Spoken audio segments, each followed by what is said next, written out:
Instead of the shopping centre. I'll do another one when I get outside. So yeah, got here about an hour ago and then got checked in my hostel, and now I'm just getting some lunch. It's got a place called Mad Mex. Basically Mexican food. Got myself a little chicken burrito. Plan is to just basically explore Canberra as quick and as best as possible. I've only got about 36 hours here now, so where I end up, etc. Then gonna head to a place called Questacon. Gonna go and try and see the Parliament buildings as well, because obviously I'm in the capital. Gonna go and see what the politics are all about here.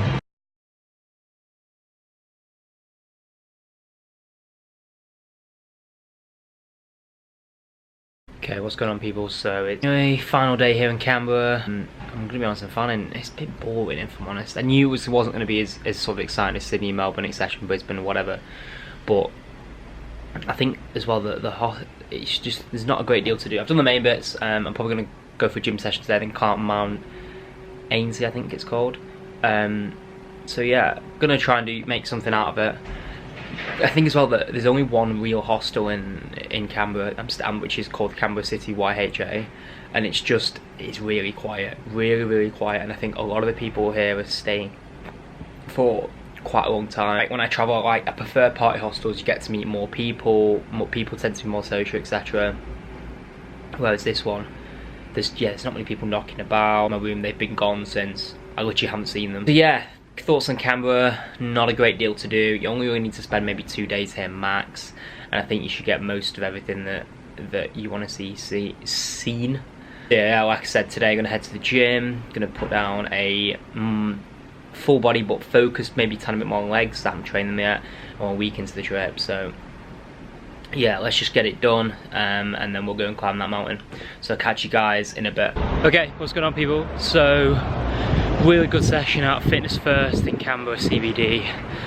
Yeah, as per usual, got the compounds boxed off, and again some more isolation work, focusing again on that strength sort of rep range, push myself as hard as I can.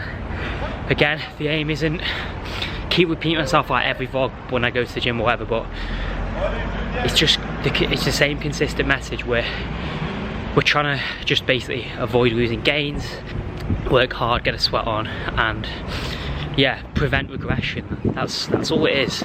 And again, if you don't stop training, or you just keep things ticking over, it just makes life easier when you get back. I've made this mistake in the past.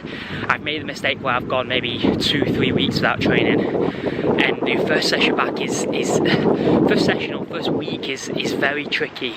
It is very hard, it's not enjoyable. Whereas you do these sessions even once a week, once every maybe 7 to 10 days, worst case, just keeps everything ticking over. It just makes life easier when I go back to my full training program of 4 days a week, 3/4 days a week. Simple as that. I've spoken about this before as well. I think I spoke about this on the Australia vlog last year. You've invested so much time into this. Like I eat ridiculous amounts of calories a week. We're talking 3k every day, so that's nearly 21,000 calories a week. We're doing that on a consistent basis. So it all adds up when you put the time and the money into it, and you put the hours in the gym in. What's the point of just letting it go to waste when you go away? Again, I'm not saying don't enjoy the experience and enjoy where you are, and don't let it stop you from doing other things. Like this trip, I haven't let it stop doing other things. I've just sort of fitted it in when I can. And I think that's one of the reasons why I do everything, because I don't know when I'm going to be in the gym. I put a sort of time span on it, sort of 7 to 10 days, ideally 7, and try and get a session in those 7 days. It's as simple as that. So yeah, really, really simple.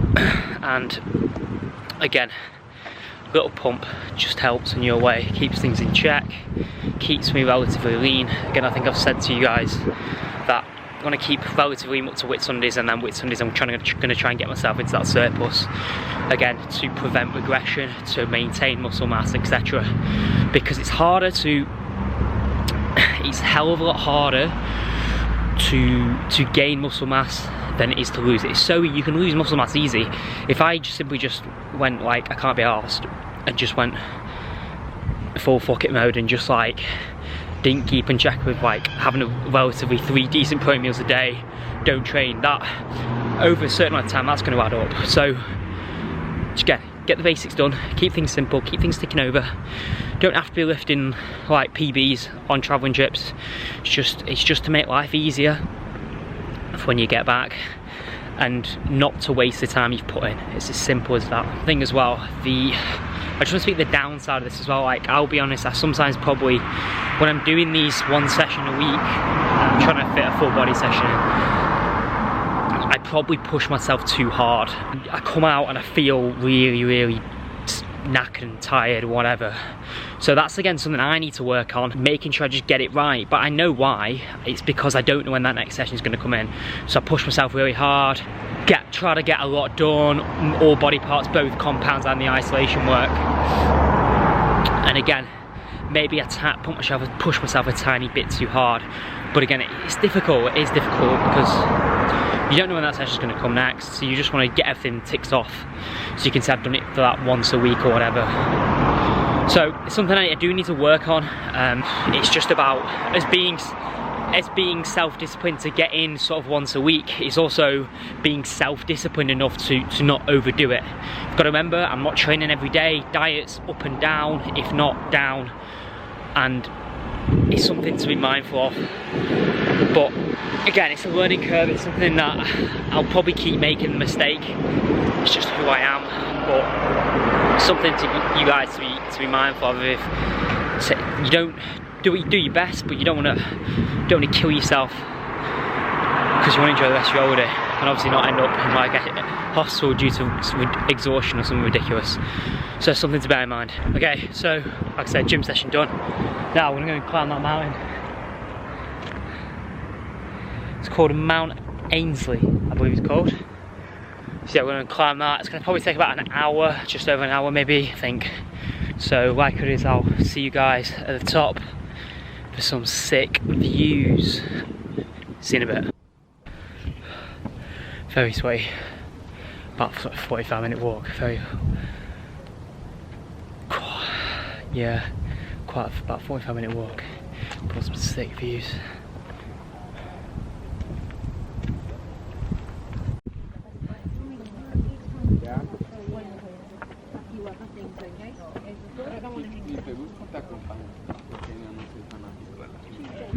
Time to head back down. So probably, I think it's about 50-55 minutes up, I can't really remember.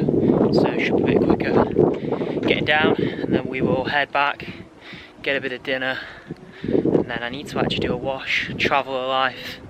So yeah, I need to do a quick wash and then get my bag packed for tomorrow morning. So I've got a sort of mid-morning flight. So probably catch you guys at the bottom. Catch you shortly. So obviously just coming out from Mount Ainsley now, and just on the way down I've just been to like the Australian War Memorial here. So there are loads of different sculptures here and whatnot. And then there's a statue over there of John Monash, a famous leader from the World War. Really interesting, really interesting. Briefly speaks about Australian involvement in both the wars.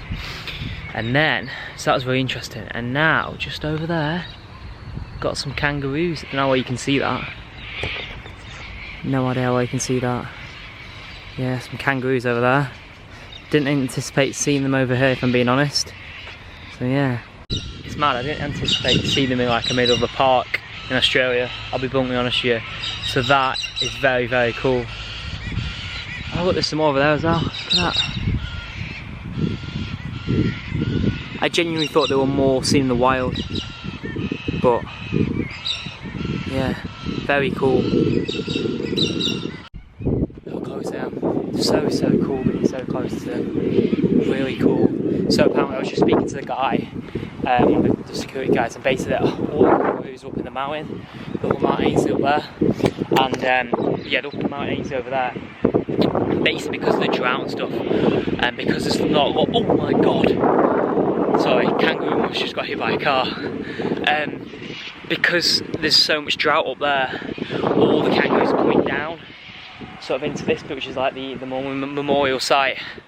Yeah, it's basically for food really. Really interesting to see them sort of in their, I suppose, unnatural habitat, because their natural habitat would be up the mountain.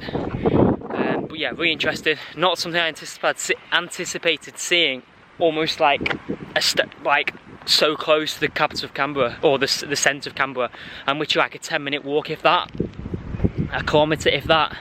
So really cool to see them mind their own business and bouncing around, I suppose. So yeah, really good to see some kangaroos. Not what I anticipated.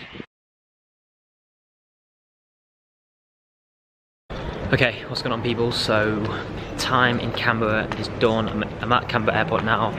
I'm heading to Melbourne. So, final thoughts on Canberra. I think it's one of those, like, as a traveller, there isn't a lot to do. As I mentioned this earlier on, like, you only really need maybe 2 nights, 3 nights here max if you just want to like go out and explore. So that's just my opinion.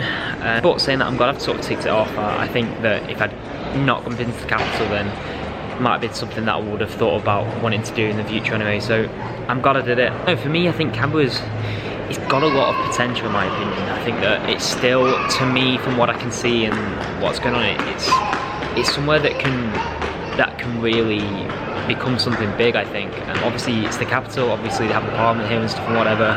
And yeah, I suppose it doesn't have like the beaches and whatnot of Sydney or Melbourne or Brisbane or whatever, but I don't know. I think that from what I could see and from what I've spoke to a few people as well, that maybe in 20-30 years it'll be big. I don't know. I think it's got the potential to be, and it's got potential to be a great place for a traveller. But right now, based on my own opinion and experiences, I would say come and do it, but maybe only stay for maybe 1 or 2 nights, and you can get everything, all the touristy bits done, and then head off on your way.